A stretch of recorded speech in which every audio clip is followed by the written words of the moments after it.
Today, I'm going to be going over what a realistic week in the life of a private equity associate looks like during the first of the 3 stages of a private equity deal when you're evaluating a potential deal. Even though this week is a bit on the chiller side, you're still often leaving past 7 a.m., especially if you're juggling multiple deals and you're packing in a ton of research and analysis into one short week. Now, before getting started, if you're watching this video because you're interested in breaking into private equity one day, you may want to check out the Private Equity Investing Certificate program being offered by Wall Street Prep and Wharton, which is where I got my MBA. This program is sponsored by top firms like Blackstone, Carlyle, and KKR, and over 8 weeks, you can learn at your own pace through this online course that's taught by Wharton professors, Wall Street Prep's PE program director, and real PE investors including David Rubenstein, the founder of Carlyle, and Martin Brand, the head of North America PE at Blackstone, who will cover topics like the PE deal process, valuation, how to think like a private equity professional, and more.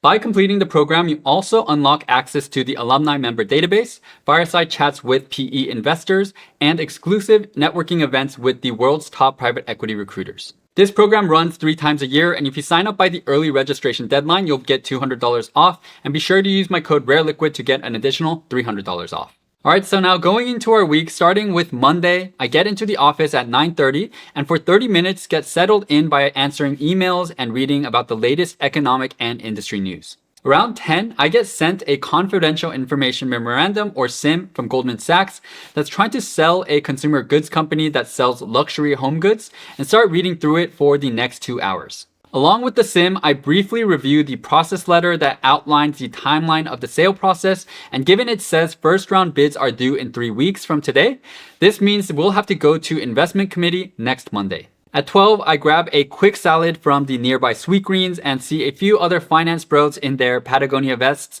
trying to maintain weight while working in their stationary lifestyles. I finish my lunch at my desk and now at 12:30 start looking through the market study built by BCG that provides details about the luxury home goods market size, competition, trends, and key consumer demographics. Not all processes provide these consulting reports, but especially when it's a niche industry, they're really helpful so I can get up to speed with the industry. At around 3, I start reviewing the preliminary financial model sent by Goldman, which is a high-level model with basic financials, including historicals, projections for the next 5 years, and detailed breakdowns for key line items like revenue for each product line. At 4, my principal calls me into his office to discuss changes to the investment memo I wrote for the other potential deal I analyzed last week, which I work on for the next 2 hours. It's now around 6, and for the next 2 hours, I go back to the preliminary model and start lightly plugging in the numbers into the LBO template, but I leave the bulk of the modeling work for later this week and go home at 8 p.m.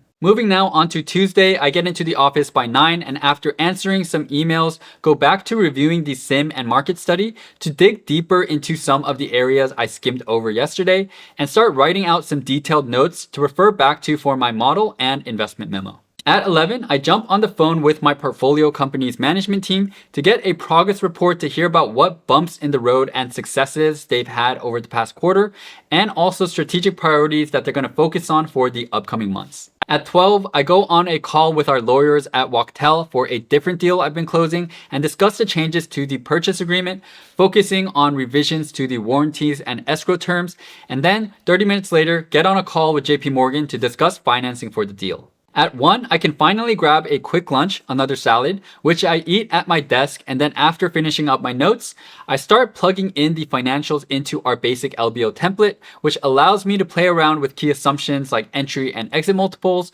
growth rates, and margins. For this model, I'm building out 2 scenarios, one with the management case, which reflects the company's projections and is oftentimes a bit more optimistic, and then a conservative case that accounts for potential risks. I work on this while also answering emails and going into meetings with my other deal teams for other deals until around 7 p.m. And because we're not in a huge rush, plan to finish up the model I was working on tomorrow and head home. It's now Wednesday and I get into the office a little earlier at 8:30 in order to prepare for calls starting at 9 a.m. that I have back to back again with lawyers, bankers, and our audit team for one of the other deals I'm working on closing. At 11:30, I grab an earlier lunch and eat at a bit more of a leisurely pace since being on the phone for so long can be tiring, and then I catch up with NBA news and check on my fantasy team. At 12:30, I shift my focus onto finishing out the LBO I was building and start analyzing the trends to adjust revenue growth and margins and create sensitivity tables to see how our returns change based on different entry and exit multiples.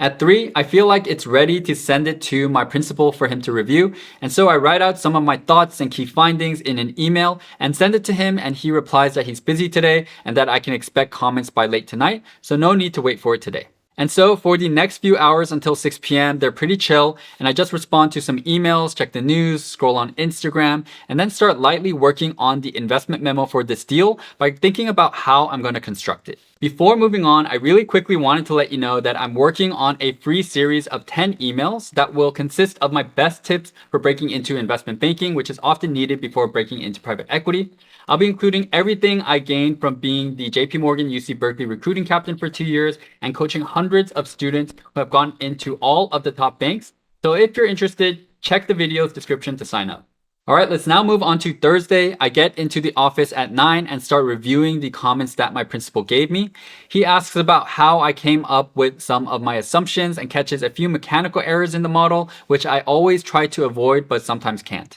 By 11, I reply to my principal and also make some changes to the model. And now that it's at a good place, I'm going to start writing the investment memo, which at this initial stage of the deal is a 1 to 2 page Word document that provides a high level summary of the potential deal and includes things like a brief overview of the company and its industry, key financial highlights and projections, risks and challenges, and preliminary return estimates. Besides the typical answering of emails and meetings here and there, I spend the rest of the day until 7 p.m. working on the memo, which really is the culmination of all the work I've been doing over the past week. The memo needs to be as unbiased and factual as possible while being persuasive as to whether or not the deal is attractive or a pass based on the issues and risks with the company.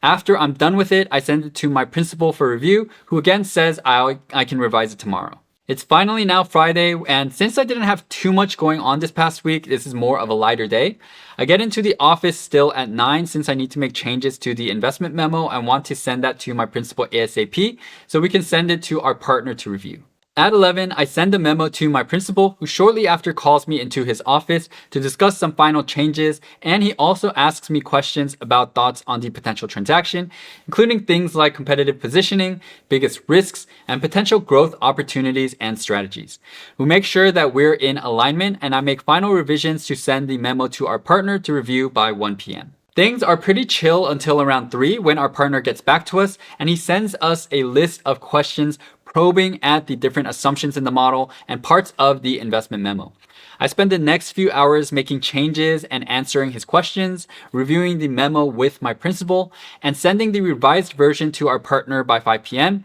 who then afterwards just has a few light comments. At 6, I make the final changes and send it to our investment committee or IC, which is a group of senior investors at our firm who will be pressure testing our memo in our Monday morning meeting. But I don't really need to worry about that for now, so I go home to change and grab dinner with my friends to enjoy the rest of my Friday. On Saturday afternoon, I get an email from my partner with some additional questions, so I spend about an hour doing some research and answering his questions, but besides that, don't really have much work given that this is a pretty light week. Sunday is also pretty chill, but I do spend a few hours towards the end of the night to catch up on work from other deals and also to review the investment memo since we're going to go to IC tomorrow and I may need to provide some clarifications and answer some questions. So that wraps up a typical week for a private equity associate during stage 1 of the deal process. And if you enjoyed this video, be ready for another one in the next few weeks about what life is like in stage 2,